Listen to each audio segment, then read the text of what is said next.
forward to the clock. Good morning. Okay. Morning, friends in Cameroon. Where do we start? I'm sitting back here listening to all the prayer requests of healing and people coming to know Christ and so on. And how have you felt about this whole study so far? Has it been confusing? Yeah, David. What I have noticed, and I get into these discussions with my sister about what has already happened, why, in the book of Revelation. Yeah. So from what I can tell, is human nature, and I guess the way that humans work has been the same since before. For history. What has changed is technology. Yes. So over a period of time, so if you want to know who the Antichrist is, there's going to be several. And what happens is they come out of different generations, and they see how to manipulate the system and stuff, and they come into power. Now, whether or not we call them an antichrist but what to me it seems like what they're doing is they're warning us about these certain things happen after so many generations. These people will come into power. Yeah. And it's up to the people to dispose of them. Well, I think our human nature doesn't change. It's still the same. So you got to recognize before you said dispose. I'll put that up here, but or would it be change? You got to be able to recognize, and that's one of the things that as we go through here, that kind of comes clear to me is this is a recognition tool, if you will. If that makes any sense. So any other just reactions to what we've done so far? You could start all over again and we'd all learn something. I know it. I know it. I've probably not read as much on any other study as I have been on this. I'm kind of, it's enough, but the symbolism, and we're going to look at incredible symbols today, the symbolism. And as I said at the very beginning, just because it's symbolic or written in symbolic language doesn't necessarily mean that it can't be literal or semi-literal. There's so much, the more we study here, the more we realize we don't know. And so if it's confusing, that's okay. I think the thing that I want to keep coming back, and for us to keep coming back with is kind of what David said. What does this mean for me today in my relationship with Jesus Christ and in my relationship with other people? You all were praying for evangelism. And we'll see in here again, no matter what horrible things happen, there's going to be a group of people that say, curse God. They curse him. So I don't know, it's just all these things that kind of run around. And so, we just pray, okay, Lord, kind of teach us what you want us to see today and throughout this thing. So we're going to talk about Babylon today. Babylon. And in one case it's called Mystery Babylon. Let me put this up. As I said, I can explain the world if I have enough Venn diagrams and curves. So I'm going to put a Venn diagram up, and it's going to have religion. Let me put this up. Economics. Oops. And politics. And it occurs to me that these three things intersect in our world constantly. Would you buy that? There's another one I didn't know, because I didn't know if your kids were going to be here. There's another one that if you wanted to add a fourth one, hang on, it would be sex. Interesting, but we get that here. Oh. We talk about adultery with this and so you think about back in the Old Testament times. Or even when we studied Ephesians last fall, you had a religious system that was designed around sex. And you had an economic system and you had a political system. And if you did not adhere to these 3 or 4 things, then you were outed in society. And that's what the Ephesians were like. So anyway, but I'm not gonna put that up here. This makes it simpler. I think where these 3 things intersect, we can call this Babylon.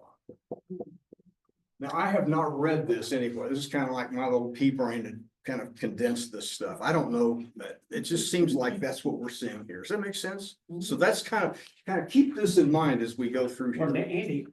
Yes, sir. I mentioned last week that if you look at those 3 things, that is the symbol of most of the countries in the world in history. Sure, And then we were the first country that tried to divide those things and separate them. we were. And We say, were. hey, these And are that's these- the uniqueness of Yeah, I our understand. government. But Yeah. You look at the countries that traditionally, those are all interconnected. Yeah.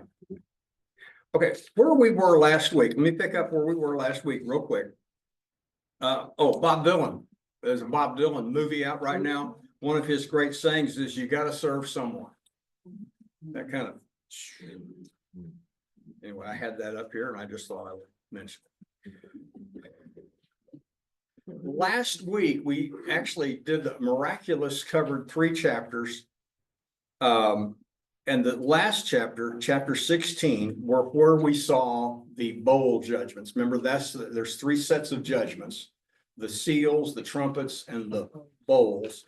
And the bowl judgments were poured out onto the earth, this final bunch of judgments. And what we saw were everything died. The sea died, the water died, people were stricken, darkness, plunged into darkness, and then we see this preparation for this great war that we now know to be the War of Armageddon, where all the kings come together. And that's when Jesus comes down, and that'll be next week. So you want to wear white robes next week, it'll be fine. So that's where we've been. 16 was kind of action, and now we have another little lull. Remember, we get these lull periods where the Holy Spirit comes back and says, okay, here's what's happening. Kind of like when the Wizard of Oz, and you pull back the curtain and there's the machine. Here's what's really happening. This is the machine. And so that's what we're going to see in Revelation 17 and 18. In 17, we're going to talk about false religions. We're going to put this as 17, and this will be 18, and this will be 18. This economic politics system. And in both cases, they're called Babylon. In the religious system, as we'll see, it's called Mystery Babylon. Now, as you may remember, my dad was into all kinds, and this is so ready for conspiracy theories, you can't believe it. As probably all. My dad, I still have one of his books, and it was about Mystery Babylon. So he died in 2000 or so. This was way earlier than that. And they said, well, Mystery Babylon was, one writer said it's the Roman Catholic Church, and another writer said it is the Federal Reserve System. So it may be a little bit of all of that. Yeah. So anyway, tell me from your perspective, if I say Babylon, what ideas, what things does it bring up? What do you think of when you hear Babylon? No morals. Evil. No morals, evil, okay. Carrying the Israelites off. Evil, I'm gonna put evil. Babylon, let's put Babylon up here. Okay, power. Destroyed Israel. Or exiled. Exile Israel, okay, what else? Corruption. Corruption, why do you say corruption? Well, I think it all goes back to the Roman Empire, Okay, as, in my opinion, as Okay. far as the book of Revelation is concerned. okay. Yeah, because John is writing at a time when the Roman Empire is at its peak. And many people say he's writing about the Roman Empire. A lot of others say he's writing kind of through the Roman Empire because he brings up these things that kind of tweak them, but he doesn't want anybody to know it. So because then he'd really be in trouble. And of course, he's exiled. I don't know how much trouble he could get into, but okay. All right. What else? What when you think of that Babylon? Okay, I gave Wealth, what? wealth, Wealth. Okay, wealth. Where is Babylon today? Iran. Iran. Yeah, right in the middle of Iran. Yeah, right on the Tigris and Euphrates Which River. we bombed yesterday. No, that was in Yemen. Yemen.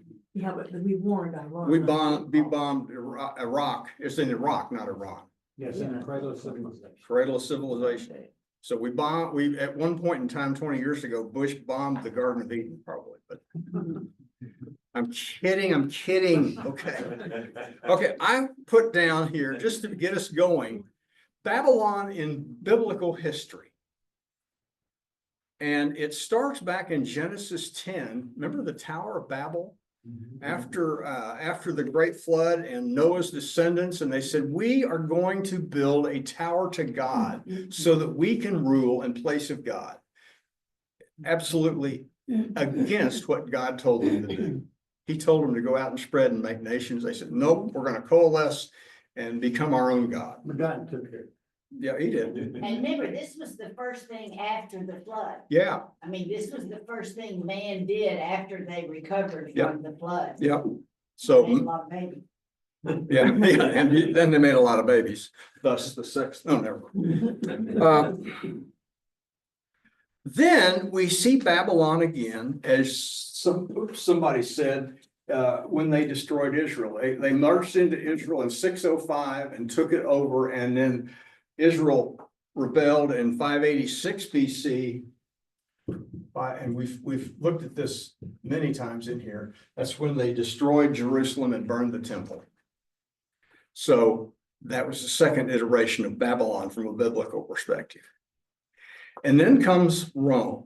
And I think, Allison, I think you mentioned Rome. 1 Peter 5:13 calls Rome Babylon, interestingly enough, when he's referring to it. He doesn't want, he's not calling out Rome, he's calling, but he calls it Rome. Rome itself is mentioned 8 times. 50 of the 404 verses in the book of Revelation is about Babylon. So it's an important thing. You know, it's 10%, 12%. Finally, what we see here is this idea of this world system. And I believe that Revelation is portraying this as something that's under the control of the Antichrist. Remember, we had the evil trinity of Satan. He was the dragon. And then we had Antichrist, and he was the beast. And then we had the false prophet, who was the false prophet. But that's who Rome was at that time. That's who Rome was at that time. Can I ask something? When you speak of religion, Yes, sir. could that also include no religion?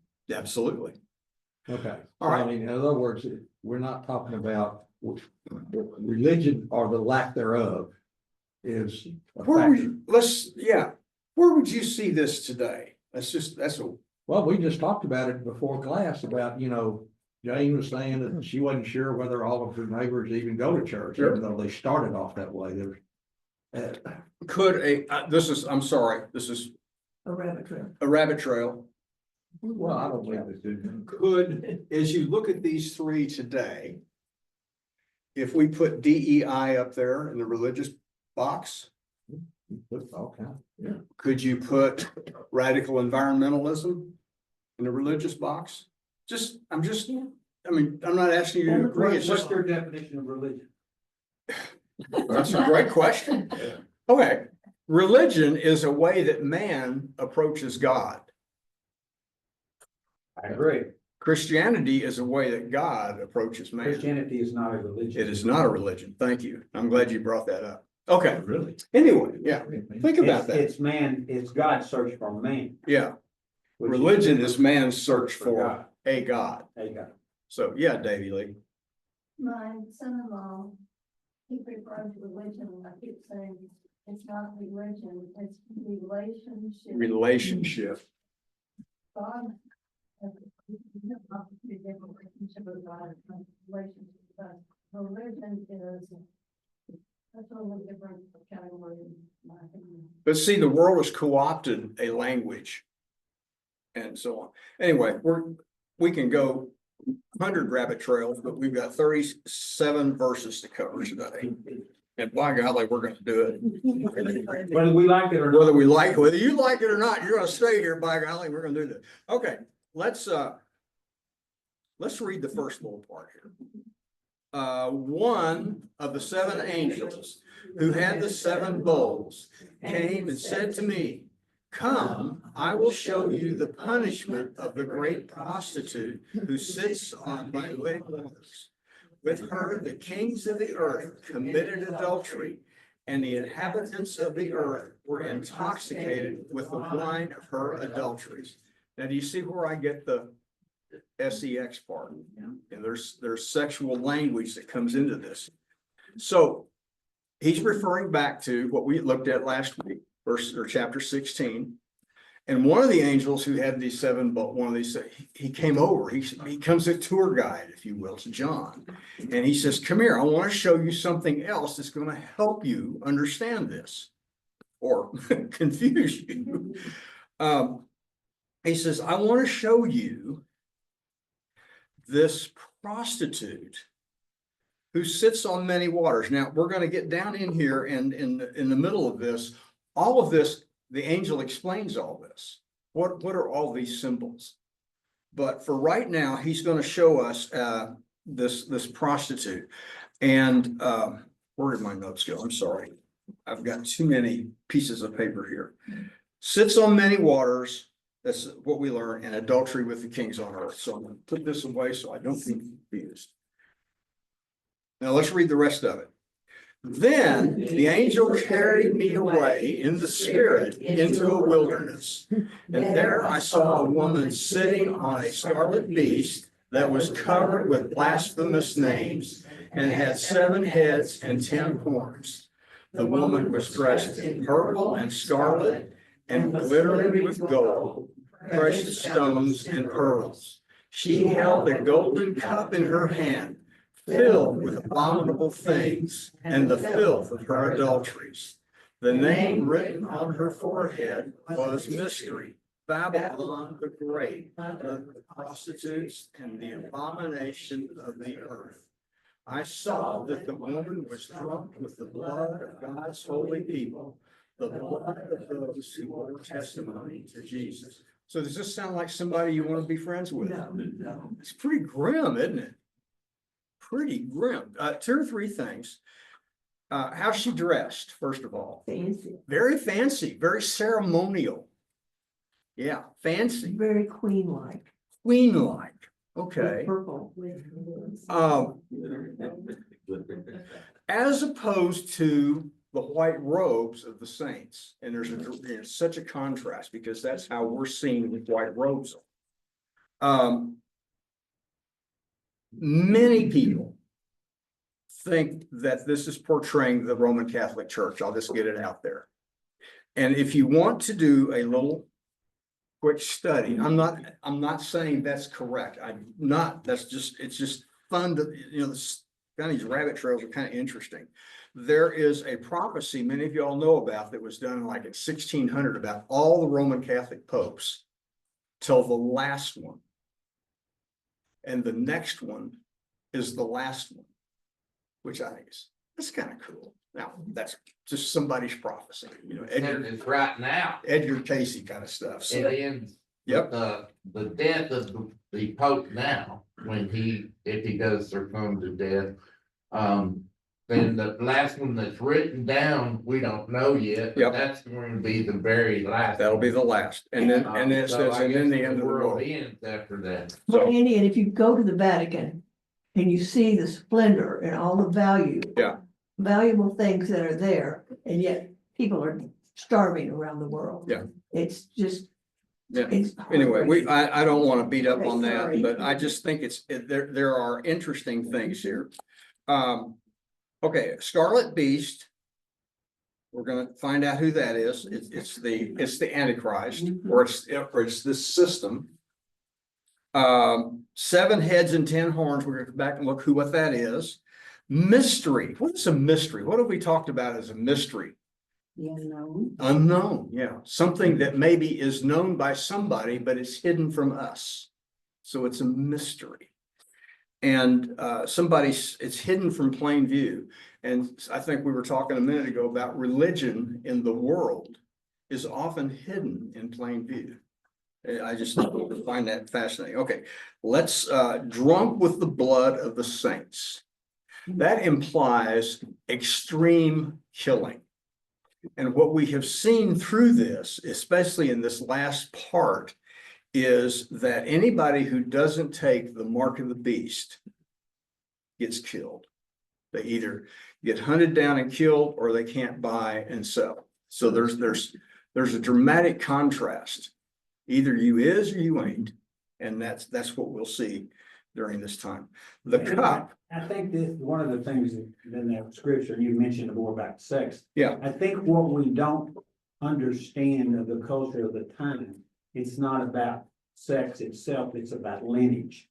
And all of this stuff, you just disrupt lineage, and lineage was so important to them in that time. Yeah. It keeps referring to the adulterers and the offspring, and everything is now you've broken up lineage. Well, I think that's really interesting, and it's also about control.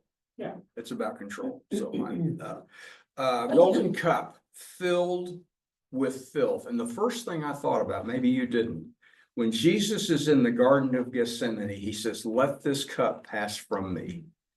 And we kind of understand that cup to be filled with all the sins that he's going to have to take in himself. And here's a really dramatic portrayal of that, I think. Now, again, that's just Andy Robb kind of making sense. Okay, let's read the rest of it, because now we're going to get into what does this mean? When I saw her, I was greatly astonished. Then the angel said to me, "Why are you astonished? The mystery of it, and the beast she rides, which has the 7 heads and the 10 horns. The beast which you saw once, now, and yet will come out of the abyss and go to its destruction.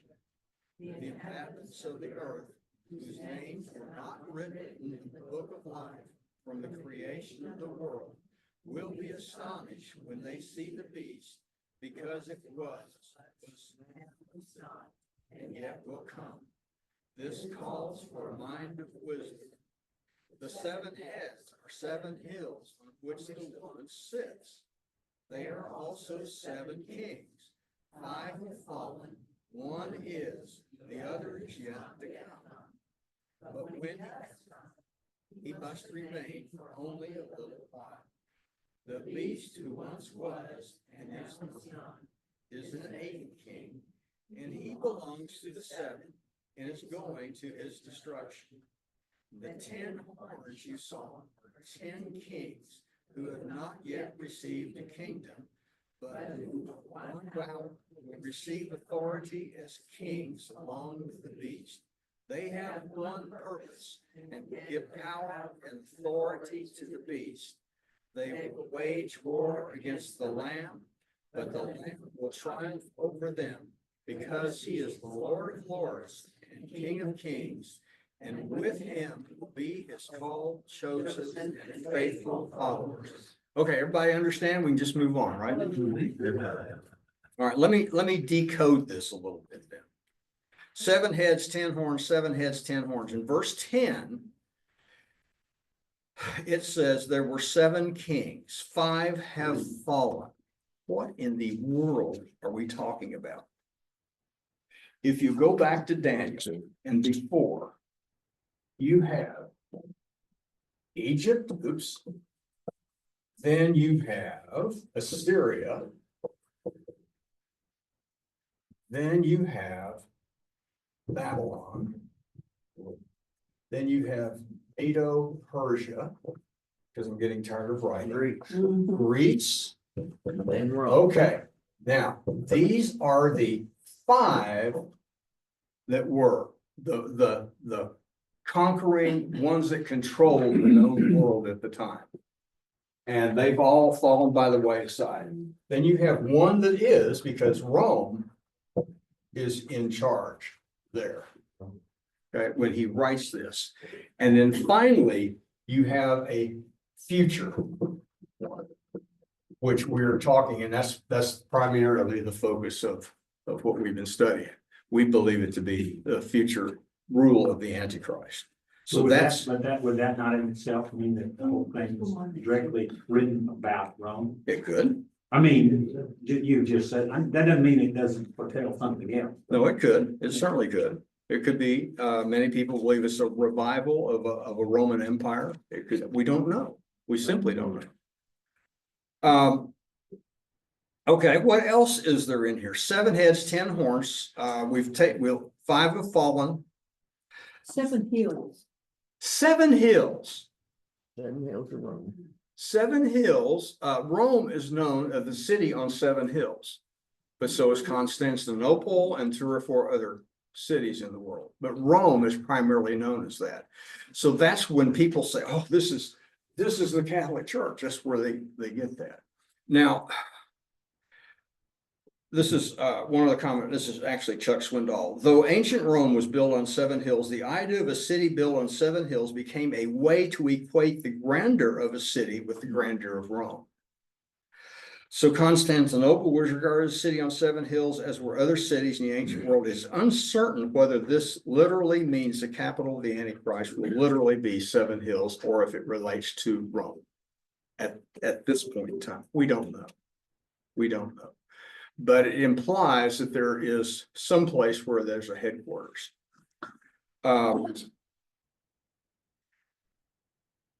Was, is not, and is about to come. That was implied 3 or 4 chapters ago. There is this idea, and it's really brought home here, that this Antichrist, this one person, is going to somehow die. He's going to have an assassination attempt, and he's going to appear to have died, and there will be a resurrection. It is Satan attempting to show or replicate the resurrection of Jesus Christ. And that's what and it's mentioned in here 2 or 3 times that he was, is not, and will be. And then that also relates down here to the kings. Look at verse 11, the beast. Who's the beast? Antichrist, who once was and now is not, is the 8th king. In other words, there'll be 7 kings. He's going to be in charge of the world, and he then, in his resurrection, becomes the 8th king. That's all I can tell you. I don't know but the 10 horns are 10 nations. So if you think, my take on this is the world is divided up into 10 nations, if you will. North America, South America, Far East, Australia, Europe, Eurasia, and you can go Google that and see how a bunch of them are drawn now. He's going to be in charge of those. But it says here very plainly in verse 13 that those nations have one purpose. Basically, the kings of the leaders of those nations serve at his behest, and their only purpose is to give power to the beast. And then they will wage war. So you have all these nations coming into the Valley of Armageddon, as we'll see next week, waging war ultimately against the Lamb, against Jesus Christ. So that's what I think we'll see here. Does that make sense at all? No? None? Let's read the rest of this and then we'll flip over to the other page. Then the angel said to me, the waters you saw where the prostitute sits are people, multitudes, nations, and languages. The beast and the 10 horns you saw will hate the prostitute, and they will bring her to ruin and leave her naked, and they will eat her flesh and burn her with fire. yuck. God is put into their hearts to accomplish this purpose by agreeing to hand over to the beast their royal authority until God's words are fulfilled. The woman you saw is a great city that rules over the kings of the earth. And so you get a sense of two things. Number one, whoever is running the religion side is going to get overthrown. We don't have need for you anymore, and they'll throw that whoever that is aside. I take that to be the false prophet and his pseudo religion. And then we get this second idea of all the world will begin to worship. And so you see the prostitute sits on people's multitude, so all the world, the whole world. And that's hard to believe. Now imagine, as David said, let's connect this with what we're seeing today in AI, CGI, all the graphic images, worldwide communications, instant communications, the ability to have a chip, all these kinds of things. We seem to be rushing toward something like this. I mean, it was terrifying enough here, but imagine what we're piling on with. So anyway. Maybe the sensuality that is so prominent in every area. Yeah. The world it's like her sitting there on. Yeah. Yeah. So, the thing, yeah. Oh, the other thing is, look at verse 17. God put it in their hearts to accomplish. You still have, in the midst of all this mess, God is still in control. He is orchestrating this. And why? So that's when we get to, let's look at chapter 18 real quickly. This is the economic, and we can run through this pretty quickly. Let's read it. After this, I saw another angel coming down from heaven.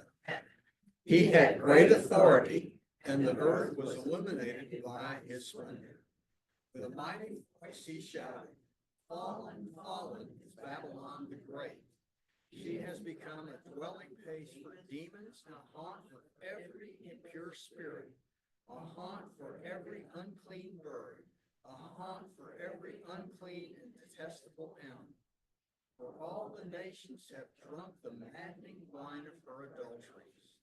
The kings of the earth committed adultery with her, and the merchants of her rich from her excess luxury." So you have a different picture here.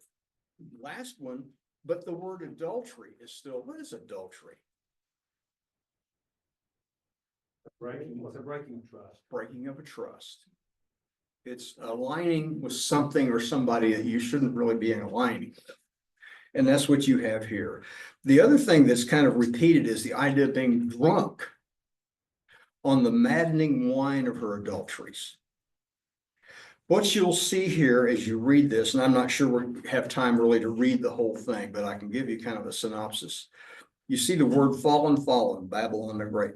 What you're visioning here, I believe, is something that happens within a small, short period of time. If you go back and look at the trumpets that sounded at the end of 16, they bang, bang, bang, bang, bang. This doesn't take a long time.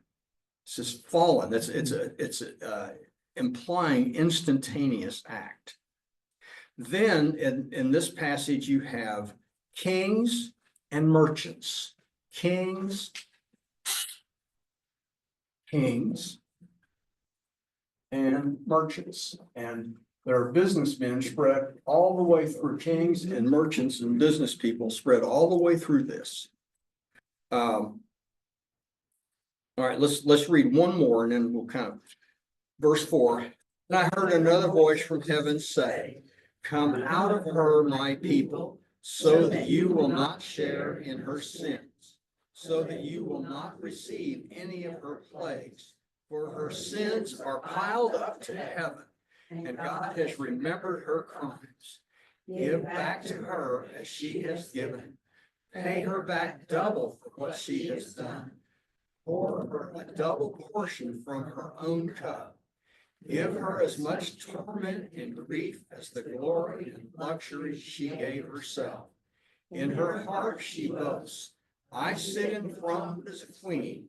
I'm not a widow. Will never more. Therefore, in one day, plagues will overtake her. Death, mourning, and famine, and she will be consumed by fire. Mighty is the Lord God who judges her. So all of a sudden, you have this plea, if there's anybody left, come out of her. One final plea from God to escape this. And what interests me about this is God has remembered our crimes. For believers, God has not remembered our crimes. As far as the east is from the west. Isn't that He something? looks at us and Thank sees you. Jesus. Yeah. Thank you. Which is a And we'll straight line, which is a straight line. Yeah. Yeah, Mhm. yeah. God's got really bad news. I ain't saying that.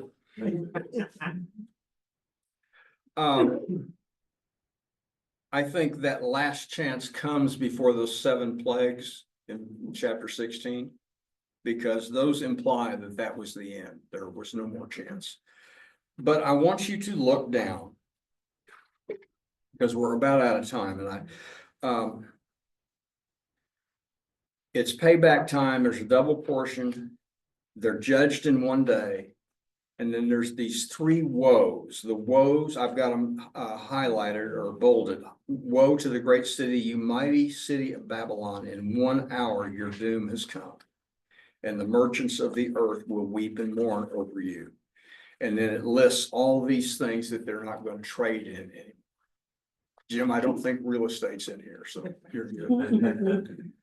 All your luxury and splendor have vanished, it says at the end. And then the next part, woe to you, great city, dressed in fine linen, purple and scarlet, and glittering with gold and precious stones and pearls. And you get this picture of wealth and richness that ignores the poverty. You see this like this. And then finally, woe to you, great city, where all who had ships on the sea became rich. So the sea captains are brought into this. But over and over it repeats, you see the smoke where they're burning it, and it happens immediately. And now let's look at verse 20 down at the very bottom, because this is the one that's really interesting. Rejoice over her, you heavens. Rejoice, you people of God. Rejoice, apostles and prophets, for God has judged her with the judgment she imposed on you. Then a mighty angel picked up a boulder the size of a large millstone and threw it into the sea and said, with such violence the city of Babylon will be thrown down, never to be found again. The music of harpists, musicians, and pipers and trumpets will never be heard in you again. No worker of any trade will ever be found in you again. The sound of millstone will never be heard in you again. The light of a lamp will never shine in you again. The voice of bridegroom and bride will never be heard in you again. Your merchants were the world's important people, but their magic spell, all nations were led astray. And it was found the blood of prophets, God's people, all in slaughter on the earth. There's this finality of judgment. If you go back to chapter 6, and we saw saints under the altar in white robes. Maybe 6, 19 and 20-ish. And they said, how long until you avenge us? I don't know about you. I'm struck by the idea of God's love and God's vengeance. Of, I don't know how to say it, judgment. And here we're rooting for judgment. We're rooting that this will come to an end. Are we supposed to feel like that today? I don't know. I'm just kind of saying what, I don't have an answer for you. But you've got God over here and you've got sin and evil over here, and they don't mix. And we want to be over here on God's side. We want to be over here. And yet, this chapter, this verse 20, starts off with rejoice over her, you heavens, because she's dead. These things will never, and the next vision that we're going to see in chapter 19 is going to be God having this wonderful resurrection supper with the saints. And then in the end of 19, start of 20, we see Jesus Christ coming down this white horse with all of us, I believe, coming with him. So if you don't know how to ride, I think the church needs to have riding lessons. Andy, do you think that all of the destruction and woes that we see in Revelation are all instigated by God? Is he the originator of these? The reason I say that is to me, in the sin in the world, whether it's world wars or whatever, have always been instigated by man's rejection of God and making bad decisions. God never chose to have these things happen. He allowed them to happen because men made bad decisions. But in Revelation, he is the initiator of all of the bad things that. Ron, destructive things that- I think it would be good, that's a great question. And it might be good to go back for each of us and look at the seal and the trumpet and the bowl judgments. And I think we'll find that he allowed some of them to happen. And then he instigates some more. He does say, I'm the Lord who creates great calamity. I am the Lord who creates great calamity. Yeah, Martha. And don't forget the imprecatory psalms where they cry out, God, sink them, sink Yeah. their ships, kill them all. Yeah, Asking, and some people today are saying, Lord, show up, show who you are, let your glory shine over this messed up. yeah. So as it's a great question, and it's one that we ought to wrestle with, don't you think? I don't have an answer. I can't stand up here and say, "Oh, this is like this." But God is sovereign. And one of the things we've seen throughout here is you've got this sovereign God mixed with this loving God. And you look at a system like this or any of this, you don't see love and sovereignty coming to, you never see that in the world. You only see that in God. And that's what we cling to, and that's what we hope for. We see all this putrid stuff, even today in the world. And yet we know we have a God here. He says, come out of her. I still love you. Come out of her. Don't get caught up in this. Do you think that is the second chance or whatever of Israel? Could be. And well, I want to talk about that.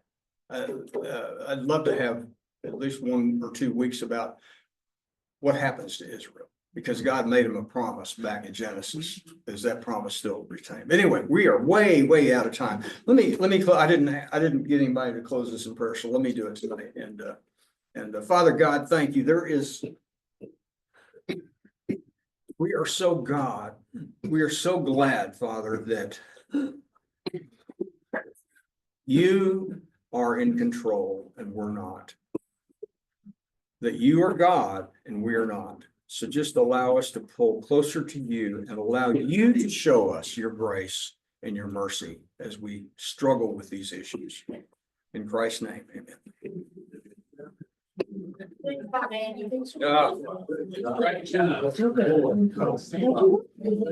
It's okay for competition. Yeah. I'm so sorry.